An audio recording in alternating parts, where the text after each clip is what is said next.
کم از کم منګ او تاسو لپاره 4 سورتونه یادول ضرور دي.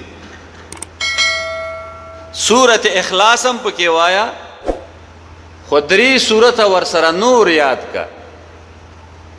هر مانځه کې په یو رکعت کې سورت اخلاص هم وایا، خو نور سورتونه ورسره یاد کا. منګ او تاسو ته مور او پلار چې کله واړو سورت اخلاص لپاره د آسانتیا یاد کړی دی، نو منګ او تاسو په ذهن کې داسې ښکاري چې همدا سورت دی او همدا مونځ دی، نور سورتونو پکې نه وایو. چاته یاد مې همدا سورت یې ټینګ کړی، وایئ دا سورت زیات وایئ، خو په هر رکعت کې جدا جدا سورت وایئ. نفلو کې پروا نه کوي، که په 4 رکعتونو کې هم سورت اخلاص وایئ ستونزه نشته.